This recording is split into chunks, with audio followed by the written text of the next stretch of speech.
Today, let's talk about trannies, the transmission type. Don't want to get canceled on Facebook for that one because evidently they don't like that shortened version of transmissions. So we're going to talk about transmissions today, and specifically why RC cars use the type of transmissions that they do and why they don't use CVTs, which have become very popular in the regular old car world, I suppose.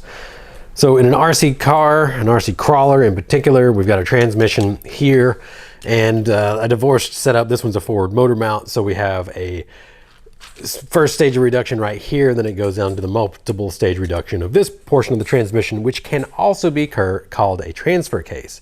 Then we have more reduction in the axles, and in this one, since there's portals, there's more reduction in the portals themselves.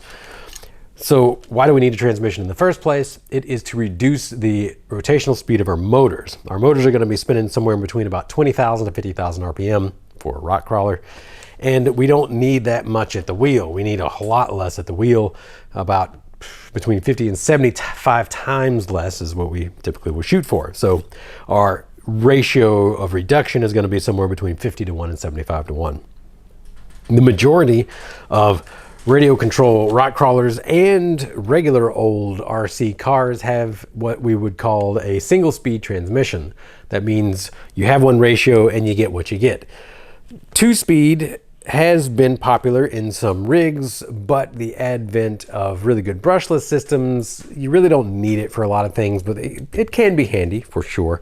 So we've got our single speed transmissions like this, and then we've got double speed transmissions or two speed transmissions, which you can find in something like the TRX4. On a two-speed transmission, you can have your really good low-speed control and your really good startup and crawling ability in a crawler situation, and then you can have your top speed. And a long time, I really didn't like two-speed transmissions because they typically have a whole lot of slop in them. And all the ones that were the early generation versions didn't have a very wide ratio between first and second speed.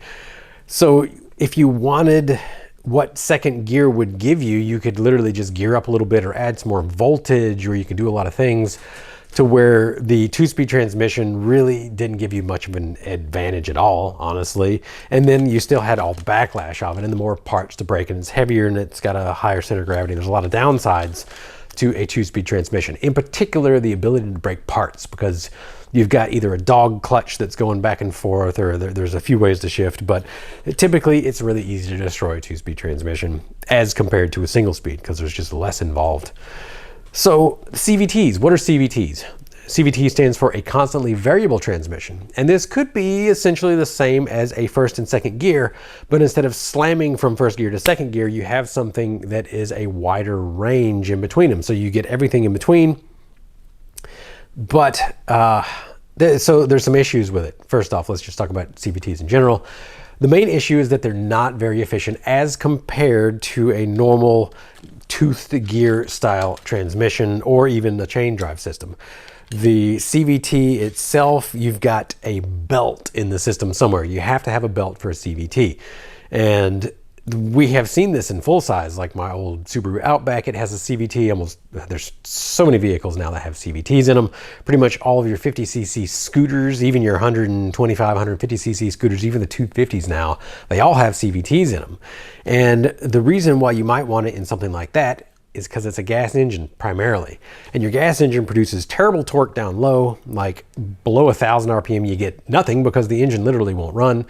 And then maybe somewhere up to 3,000 RPMs, you get an increasing torque to there, but then it falls off to after there, and you can get more power as you run up to, like 5 or 6 or 7,000 RPM.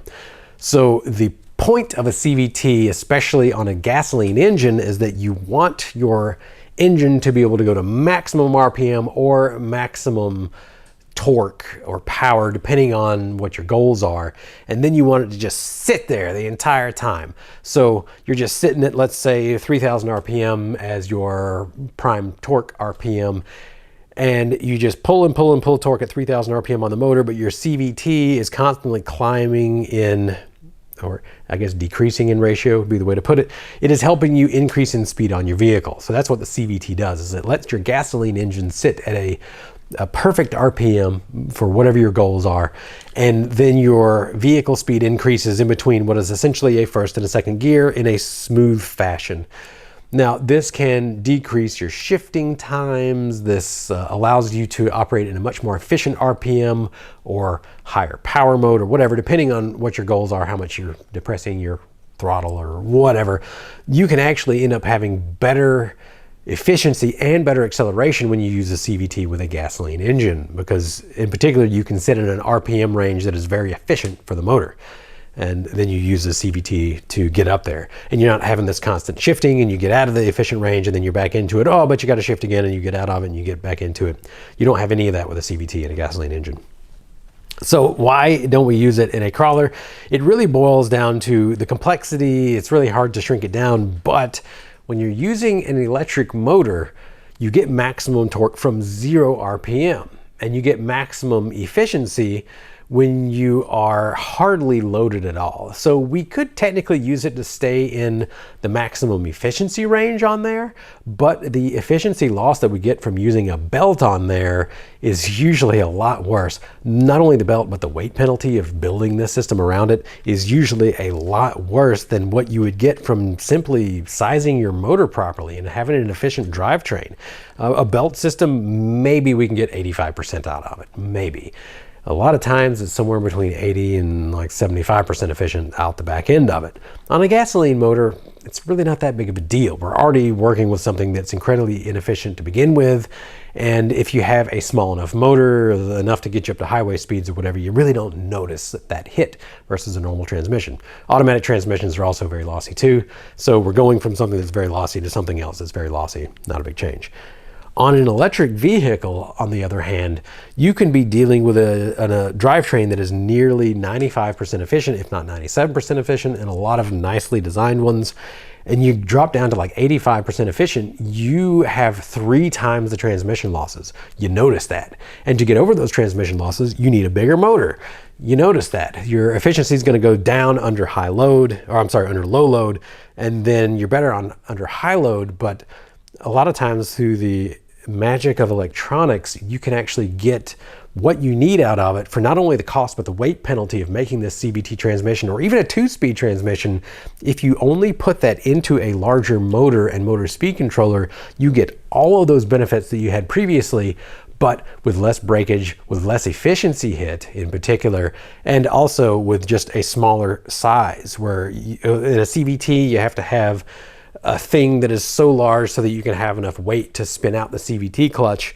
Well, you don't need that if you're only doing gears, and so your center of gravity is going to be lower on this, and typically you're still not even going to spend as much weight or cost just upsizing your motor and speed controller as you would trying to design and build and machine the CVT and all that. The complexity when you are dealing with an electric system is completely different. The goals are completely different. So why don't we see it in RC? Well, we don't even see it in full size either, full scale stuff. The Teslas, for example, they don't have multiple gear transmissions. They don't have CVTs, and it's because they went through all of that already, trying to gain as much as they could out of the system. And then they realized, well, if we have a 1-to-1 ratio and a 2-to-1 ratio, so we can have, double the torque in first gear or whatever. If we simply make our electric motor twice the size, we get double the torque, and it is less weight and cost and complexity as if we just had, the 2-speed transmission set up. And then on top of that, when you have a bigger motor instead of a 2-speed, when you are at high speeds on the highway, you actually get better efficiency with a larger motor because it is built to deal with larger loads. And then if you design everything correctly over the entire range of it, you end up having a lot better efficiency because you're not dealing with the CVT inefficiencies of having a belt in there, the problems with the wear of the CVT, et cetera, et cetera. Really getting off into the weeds on this talk. Why don't we use CVTs in crawlers? Really, I suppose it boils down to CVTs and electric motors just are not a good mix with each other. Could you do it? Yeah, sure, absolutely. You can do it. But it has been proven time and time and time again by engineers and by people putting the rubber to the road in even like 50cc style ones. I have seen it personally where people would throw an electric motor into a build to convert it from the 2-stroke, and the CVT ended up eating up so much that what they could use in a direct drive application or a single reduction or double reduction application, they couldn't use anymore because the CVT was eating up so much efficiency that now their motor overheated. And it used to be able to get them to 35 miles an hour. Well, now it only gets them to 28 miles an hour because it simply can't push anymore.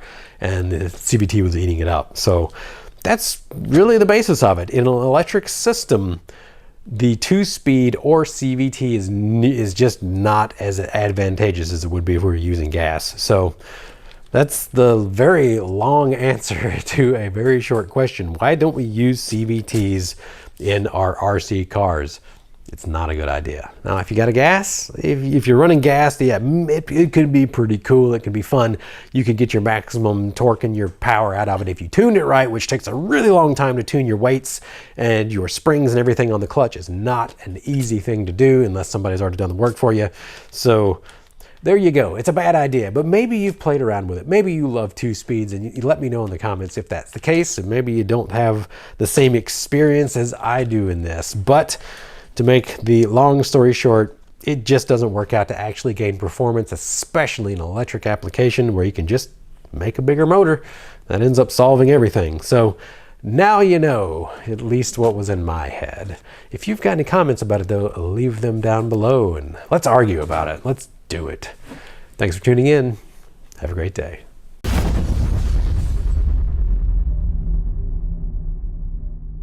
You've made it to the end of the video. Hopefully that means you liked what you saw. If you want to help out the channel, you can like, subscribe, and definitely comment down below. We would like to hear new ideas from you, so be sure you let us know what you'd like to see. There are some other suggestions probably floating by my head right now that you can check out, and otherwise we appreciate your support and your help growing the channel.